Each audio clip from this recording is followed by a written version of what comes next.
noches, bienvenidos al podcast Sin Libertad la vida nada vale. Yo soy Diego Trinidad y esta noche vamos a hablar de historia, vamos a hablar del final de la guerra de independencia de las colonias británicas en Norteamérica y a los próximos años hasta la Constitución. Pero antes de eso quiero decir unas cortas palabras eh, sobre los acontecimientos de este fin de semana que afortunadamente, gracias a Dios, hasta ahora todo va bien. Estados Unidos e Israel por fin atacaron al régimen islámico de Irán y todavía están en eso. Va a ser una guerra que va a continuar por varios días más y afortunadamente una vez más por fin mataron al líder Ayatollah Khamenei. Llevaba 27 años en el poder, oprimiendo al pueblo de Irán, y cuya última fechoría fue masacrar a más de 30.000 de sus propios ciudadanos los últimos 2 meses. Así que ese va a ser el tema principal del programa del jueves. Entonces vamos a terminar con la guerra de independencia. La habíamos dejado a fines de 1778, después de casi 3 años de guerra en el norte. Primero empezó en New England y específicamente en Massachusetts y alrededor de Boston. Después los británicos se retiraron y regresaron, invadieron a New York y Washington por fin se puso al frente del ejército continental y fue derrotado en todos los combates en New York. Milagrosamente se pudo escapar a través del río por la madrugada y se fue a New Jersey.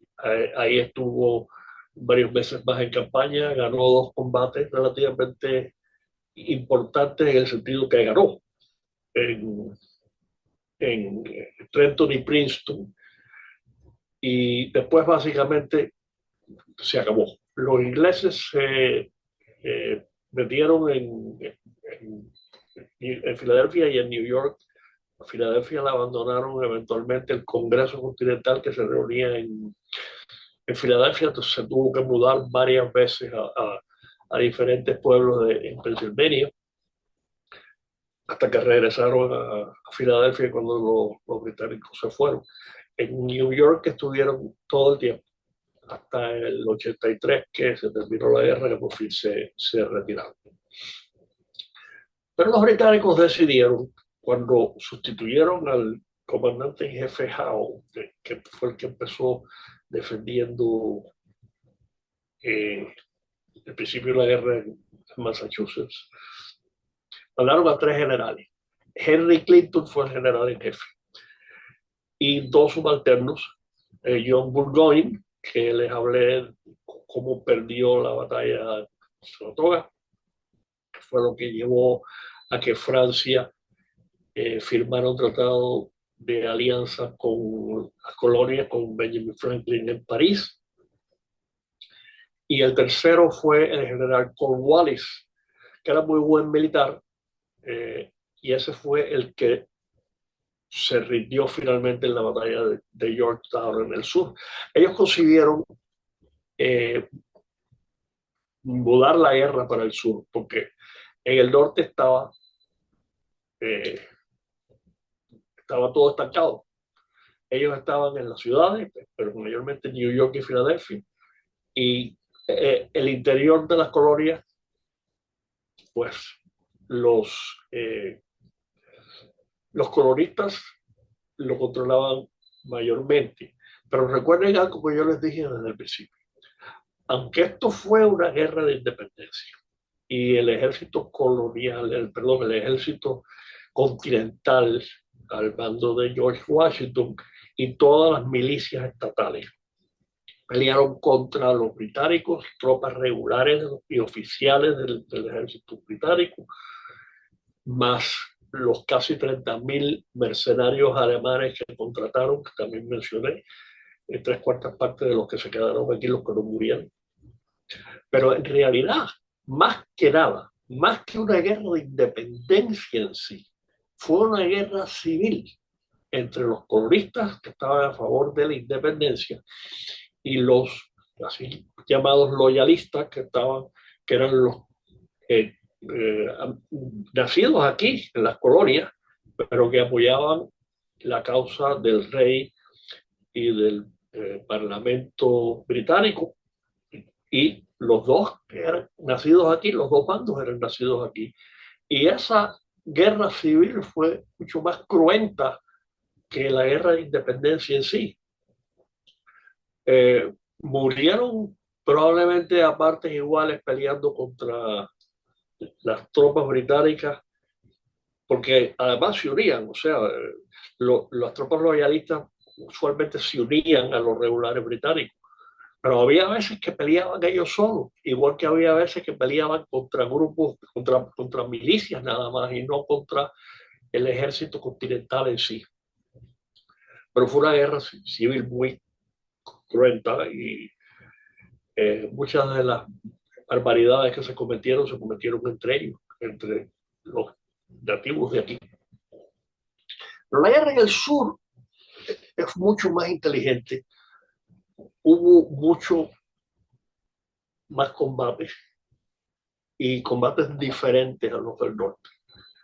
Porque en el sur hubo un grupo de jefes que básicamente lo que condujeron fue una guerra de guerrilla en el sur. Sobre todo el más famoso, que le decían el zorro de los pantanos, Francis Marion, de Carolina del Sur. Pero también hubo otro muy famoso también, y que fue muy importante en una de las batallas decisivas del sur, el general Daniel Morgan, que peleó bajo el mando de Nathaniel Greene cuando sustituyó a Horatio Gates, después que Gates salió corriendo, como les conté, y no paró por 65 millas, le hicieron un consejo de guerra por cobardía. No, no le pasó nada, no lo destituyeron siquiera, pero nunca tuvo ningún mando importante en el ejército continental. Lo primero que hicieron los ingleses cuando decidieron invadir el sur fue tomar en el sur en realidad nada más que habían dos ciudades relativamente importantes. La más grande y la más importante era Charleston en Carolina del Sur y después Savannah en Georgia. Ahí fue donde primero llegaron en 1779 y ahí desembarcó Clinton, tomaron la ciudad. Después los colonistas las retomaron cuando Clinton se retiró otra vez y volvió a New York y dejó nada más que una pequeña guarnición. Pero eventualmente los británicos la volvieron a conquistar y esa fue, como yo les dije, la peor derrota numérica.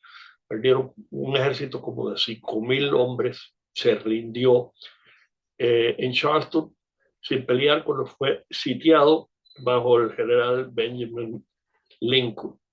Poco después fue el combate de Camden en las afueras de Charleston.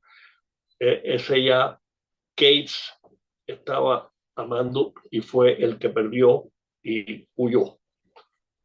Pero después los colonistas, cuando Greene tomó el mando, todo empezó a cambiar poco a poco. En primer lugar, como les vuelvo a repetir, una cosa muy parecida a lo que pasó en Cuba en la guerra de independencia con España. Lo que pasa es que en Cuba los españoles estaban en el control prácticamente de todas las ciudades y pueblos de la isla. Pero cada vez que salían de los pueblos, pues ahí era tierra de nadie y básicamente estaba controlado eh, por los independentistas. Aquí fue igual. Cuando se retiraban de los pueblos y de las ciudades hacia el interior, ahí mismo empezaban los combates. Y aquí, perdón, en el sur, la diferencia fue que pelearon una guerra, básicamente una guerra de guerrilla. Hubo algunos combates, incluyendo varios que ganaron los eh, colonistas, pero no fueron grandes combates, grandes enfrentamientos de tropas. Eso fue lo que los británicos siempre quisieron. El mismo Washington siempre quiso tener una batalla final donde se acabara todo, ganar o perder. Nunca tuvo la oportunidad de hacerlo hasta el final, hasta Yorktown, que fue la batalla final. La guerra siguió por 2 años después, pero ahí básicamente los ingleses decidieron que ya, no me voy a pelear más. Y en ese caso, inclusive, por primera y única vez en la guerra de independencia entera, las tropas loyalistas, perdón, las tropas colonistas bajo Washington y el general francés Rochambeau, que había más tropas de franceses en Yorktown que tropas americanas colonistas. Tuvieron una superioridad numérica por primer lugar como de 12 o 13 mil hombres contra los 7 mil hombres que tenían con Wallis. Pero bueno, antes de llegar ahí, hubo 2 combates muy importantes. Primero, cuando Clinton se retiró otra vez a New York, dejó a Cornwallis al mando de las tropas británicas en el sur. Ellos se pensaron, y esa fue otra de las grandes razones que decidieron invadir el sur, que iban a tener mucho más apoyo de loyalistas, de gente en las colonias de Virginia hasta Georgia que apoyaban más al rey y al parlamento que a la causa independentista. No fue así ni remotamente como ellos esperaban, pero sí había más apoyo que el que había en el norte de las colonias del medio. Pero eventualmente Nathaniel Greene, que fue mucho mejor general que Gates, bueno, cualquiera fue mejor que Gates, que en primer lugar fue un cobarde. Greene tuvo el apoyo de varios en la primera batalla relativamente importante, combate, vamos a llamarle, que ganaron, que se llama Kings Mountain. Eso fue en octubre del 80. Ahí básicamente estuvo Greene al mando y varios de los jefes de guerrillas apoyándolo. Pero mucho más importante que ese fue lo que se llamó el combate de Cowpens. Ese combate, la distinción que tuvo fue, estaba Cornwallis al mando de los británicos, pero también había un teniente coronel de la caballería británica que le llamaban la Legión Británica, que se llamaba Banastre Tarleton. Tarleton tuvo una fama del peor carnicero de todos los jefes militares británicos. Si algunos de ustedes vieron la película de hace varios años, de como 20 años, de Mel Gibson, de Patriot, esa película está basada muy relativamente en Fred Marion, perdón, en Francis Marion, que les dije que se conocía como el zorro de los pantanos, pero estuvo basada mayormente en el final de la guerra.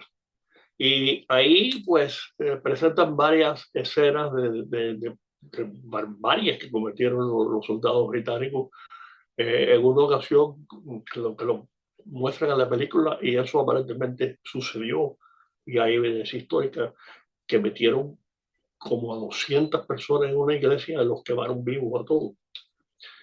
Entonces, Tarleton tenía esa fama de crueldad. No le daba cuartel a nadie. O sea, cuando se enfrentaban tropas independentistas contra Tarleton, ahí era una lucha hasta morir o tenían que huir. No daba cuartel a nadie. Entonces, pues básicamente le hicieron una emboscada bastante buena, parecida de cierta manera a lo que pasó en Bunker Hill, excepto que esto fue en un combate abierto, no había bahía, ni había ciudad rodeada, ni había colinas alrededor. Greene le dio el mando de como de 1,000 tropas al general Daniel Morgan. Esas tropas principalmente eran de eh, colonistas de Kentucky y usaban los rifles largos, que así le decían long rifles, eran diferentes a los mosquetes, eran más largos y mucho más certeros porque eran rifles. Entonces esa gente eran expertos cazadores y eso era lo que hacían, se escondían atrás de los árboles, en los bosques y en los pantanos. Y lo que empezaron a hacer en el sur, además, fue empezar a tirarle a los oficiales. Los británicos, horror de horrores, consideraban que eso no era guerra entre caballeros. ¿Cómo iban a matar a los oficiales? No, mataban a los pobres soldados que eran la carne de cañón. De eso nada. Los colonistas le tiraban a los oficiales específicamente porque cuando mataban a los oficiales, sobre todo cuando estaban al mando de los mercenarios alemanes, se formaba una confusión tremenda y pues en muchas ocasiones ganaban los combates así de esa manera. Así que le hicieron una emboscada y las tropas del bando de Daniel Morgan acabaron con Tarleton y con su caballería. Eso causó que las tropas británicas se siguieran moviendo al norte, a Carolina del Norte, pero lo seguían hostigando continuamente y como nada más que tenían el control de las ciudades y no tenían suficientes suministros de los barcos que venían de New York, porque además que tenían las dos ciudades de Savannah, que estaban mucho más abajo en Georgia, y Charleston, y ya se estaban moviendo hacia el norte, pues entonces dependían de la tierra, de lo que podían forrajear en las tierras. Como los colonistas tenían básicamente el control del interior, pues más y más difícil se le hacía. Clinton no quería que Cornwallis al principio se empezara a mover hacia el norte, pero Cornwallis insistió, él pensaba que él iba a poder derrotarlos en una batalla grande, sobre todo después de lo que había pasado con Gates en Charleston, pero eso nunca más se le presentó. Hubo algunos combates que se enfrentaron 3 o 4 mil hombres uno contra otro, pero nunca hubo uno final que él pudiera decir. Entonces él se siguió moviendo hacia el norte. Hubo otro combate que se llamó eh, Guilford Courthouse en marzo del 81 ya. Eso estaban ya casi en la frontera de Carolina del Norte con Virginia. Ese combate tácticamente los británicos lo ganaron en el sentido de que los otros abandonaron el campamento, pero se tuvieron que seguir moviendo hacia el norte. Causó que abandonaran la colonia de Carolina del Norte y se fueran a Virginia. Virginia siempre fue la colonia más grande y más rica de las 13 colonias. Y hasta aquel entonces no había habido mucha guerra en Virginia. Había sido al norte y después al sur, pero Virginia, que estaba más o menos en el centro. Pero cuando Cornwallis se invadió a Virginia, pues, ¿pero qué pasó? Que ahí fue donde primera vez los franceses mandaron tropas de infantería, además de que la marina de guerra que estaba, primero tuvieron una parte se estaba basada más o menos en Rhode Island, y después la parte más grande de la flota estaba en el Caribe, estaba en Haití, que con lo que ellos se llamaba Santo Domingo, que era colonia francesa todavía, y en La Habana. Todo se combinó a que cuando Cornwallis se movió hacia Virginia, se metió en una península muy estrecha, que es donde está el pueblo de Georgetown, que daba al río York, que a su vez desembarcaba en la bahía de Chesapeake. Como los ingleses pensaban que ellos iban a tener el control del mar por la marina de guerra, pues no se preocuparon mucho porque Cornwallis fortaleció la parte de la península donde se metió, que en realidad era un callejón sin salida, no tenía ningún otro escape que hacia el río.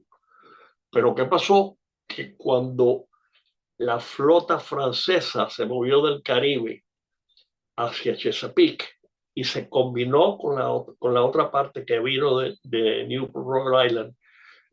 Eran más numerosos que la flota inglesa que vino de New York a tratar de evacuar a Cornwallis de Yorktown. Por cierto, un pequeño paréntesis, quizás algunos de ustedes hayan oído el mito de las damas de La Habana, cómo las damas de La Habana contribuyeron sus joyas y salvaron la Revolución Americana porque mandaron ese dinero para pagarle a las tropas de Washington que hacían meses que no recibían pago. Todo eso fue un gran mito.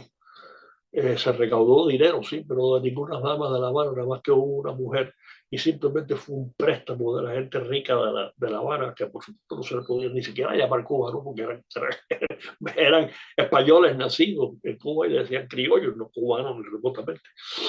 Eh, pero eso no fue verdad. Sí hubo un problema serio porque las tropas no le pagaban. Y como Washington venía de New York hacia Virginia, junto con las tropas francesas, había que pagarle. Rochambeau le dio dinero fuerte, oro y francos franceses, y con eso le pagaron aparte. Pero lo más que consiguieron fue que se fue el último dinero que Benjamin Franklin consiguió de Francia como préstamo, el préstamo final. Se lo pudo mandar al financiero principal de las colonias, eh, que era el encargado del tesoro, eh, Richard Morris. Y Morris lo que hizo fue que metió en un barril el dinero que Franklin le mandó, lo convirtió en monedas de oro y de plata, y lo metió en un barril. Entonces, volcó el barril frente a las tropas y les pagaron con metal. A varios no les pagaron ni siquiera lo que le debían, pero bueno, eso por lo menos contentó a las tropas que recibieron algún pago después de tantos meses. Pero eso fue el origen de las damas de La Habana. El dinero ese, el dinero de Francia lo trajo el almirante de Grasse, que estaba al mando de la flota que vino del Caribe. Todo se conflagró en Yorktown. Se distinguieron también dos generales eh, independentistas. El general Lafayette, que me olvidé de mencionarlo como uno de los dos importantes hombres que vinieron. Cuando hablé del alemán von Steuben, Lafayette también llegó aquel primer verano terrible a Valley Forge, y Lafayette se convirtió casi que en un hijo, en otro, bueno, el hijo que Washington nunca tuvo, tuvieron una relación muy íntima. Lafayette era muy joven, no tenía mucha experiencia, pero había tenido experiencia militar en Francia, a pesar de que era muy joven. Y venía de una familia militar. Era buen militar, o sea, cuando peleó aquí, que lo pusieron a mando de unas tropas, y ahí en Yorktown se distinguió él y también Alexander Hamilton, que era uno de los principales ayudantes de Washington. Hamilton siempre quiso mandar tropas y Washington por fin le dio un grupo, y en el sitio de Yorktown lo que hicieron fue que se fueron moviendo poco a poco, fueron cerrando el cerco, bombardeándolos todas las noches, pero acercándose más y más y más, hasta llegó un momento que entre las enfermedades, el hambre y el hostigamiento y de los bombardeos, pues Cornwallis no le quedó otro remedio que rendirse. Y esa básicamente fue la batalla final que decidió la guerra de independencia. Hubo otra anécdota al final ahí, Cornwallis, avergonzado completamente, no quiso, con lo que ellos se usaban cuando se rendían, le entregaban la espada al vencedor, y el vencedor la aceptaba, pero se la devolvía otra vez. Pero en aquel caso, Cornwallis mandó a un subalterno, y cuando el subalterno se la fue a entregar a Washington, Washington rehusó, le dijo no, entrégueselo al general Greene. y eh, el general británico se lo entregó a Nathaniel Greene y ahí salieron todos los franceses, con lo que hay una cosa muy curiosa cuando se rendían tropas numerosas así, como que entonces fueron como 7.000 los británicos, los que hacían era, no los apresaban, en algunos casos sí, y los metían en barcos, pero generalmente cuando era así una rendición tan grande, lo que hacían era que bajo el honor, los propios soldados, los soldados prometían bajo su honor que no iban a tomar más las armas y simplemente se retiraban. En muchos casos, como ya hizo varias veces, los mercenarios alemanes simplemente se quedaron aquí. Los ingleses pues se retiraron a su barco, pero no pelearon más, ¿verdad? O sea, mantenían la palabra.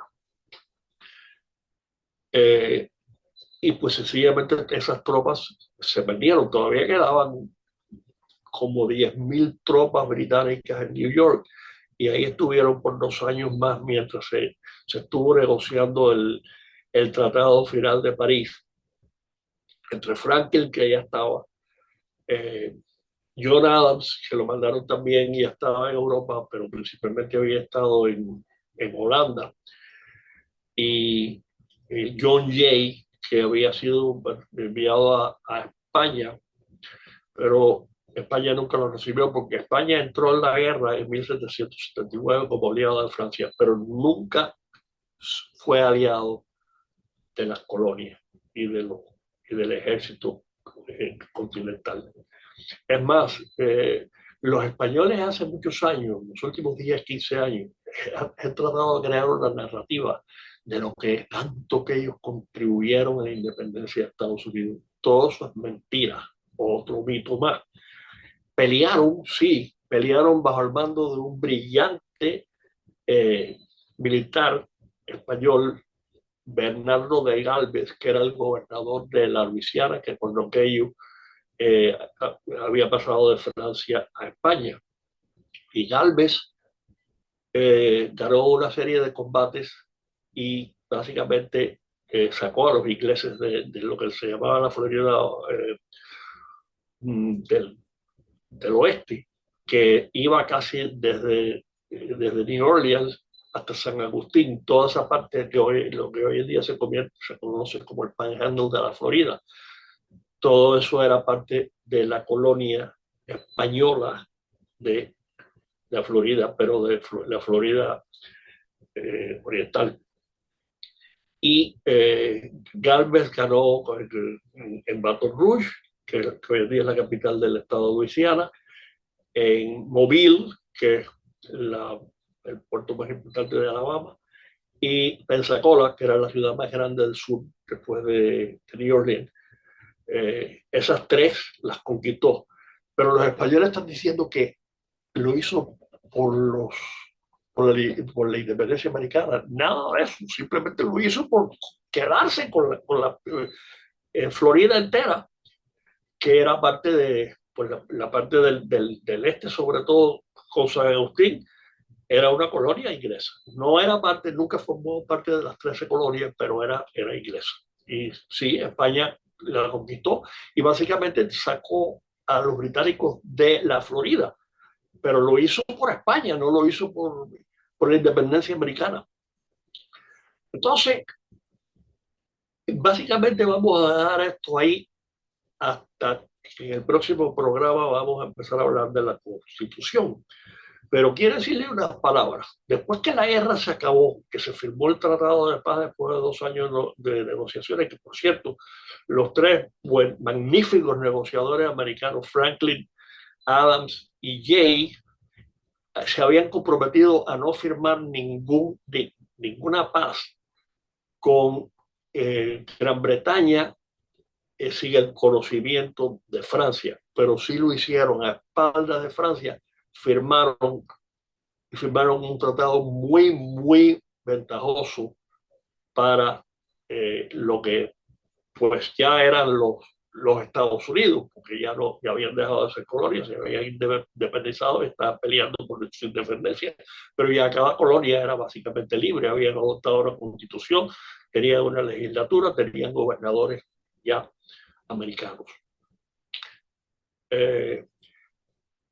Y entonces, pues, desde ese momento que se firmó la paz en 1783 hasta 1787, que se reunieron en Filadelfia para redactar y adoptar la Constitución. Esos 6 años fueron años terribles aquí. Y fíjese esto, la gran ironía. Yo se lo dije desde que empezamos a hablar de esto, para si se acuerdan. Las colonias fue la sociedad más libre que hubo en el mundo en aquel tiempo, más libre y más rica. La guerra de independencia la empezaron supuestamente por no pagar impuestos. Bueno, cuando se acabó la guerra, antes de adoptar la Constitución, ya desde entonces habían unas deudas tan descomunales, no solo del Congreso Continental, sino de cada una de las colonias, por los 8 años de guerra, que lejos de pasar de una sociedad relativamente libre y rica, pasaron a ser una sociedad completamente empobrecida, con mucho más desigualdad que la que había cuando los ingleses, cuando eran colonias inglesas. Hubo una serie de desorden en las colonias y los vamos a hablar más en detalle en el próximo programa. Y por eso, por todos esos desórdenes, por los impuestos, por la falta de pagar impuestos, porque las deudas había que pagarlas de alguna manera. El Congreso Continental nunca sirvió porque nunca tuvo la autoridad de imponer impuestos. Pero cada colonia sí lo podía hacer y lo hacía y lo hizo. Entonces, ¿qué pasó? Que los colonistas empezaron a pagar mucho más impuestos que cuando eran colonias inglesas, antes que empezara la guerra. Bueno, después de la guerra de los 7 años, que terminó en 1763. De ahí que fue cuando el Parlamento inglés empezó a tratar de imponerles impuestos hasta que se adoptó la Constitución, que como ustedes van a ver en el próximo programa, no el próximo jueves vamos a hablar sobre todo de la guerra de Irán, pero el próximo martes vamos a hablar ya de la redacción y de la adopción de la Constitución, que eso seguro que va a haber que hacerlo en 2 partes, porque eso es lo más importante de todo este recuento histórico que yo le estoy haciendo de la historia, cómo empezó Estados Unidos. La declaración de independencia sí fue muy importante, como ya hemos hablado, pero lo que fundó Estados Unidos de América, la República Federal de Estados Unidos de América, fue la Constitución de 1787, adoptada en Filadelfia. Así que con esto vamos a terminar la sesión de hoy y me despido de ustedes una vez más. Les pido que sigan hablándole del programa a todos sus amigos y familiares. Sigan viéndolos por YouTube y Rumble todos los martes y jueves a las 8 de la noche. Síganlo, suscríbanse al programa para que le manden la información y recuerden, yo voy a poner el link de cada programa el día anterior en Facebook. Así que con esto me despido. Muy buenas noches y hasta el jueves.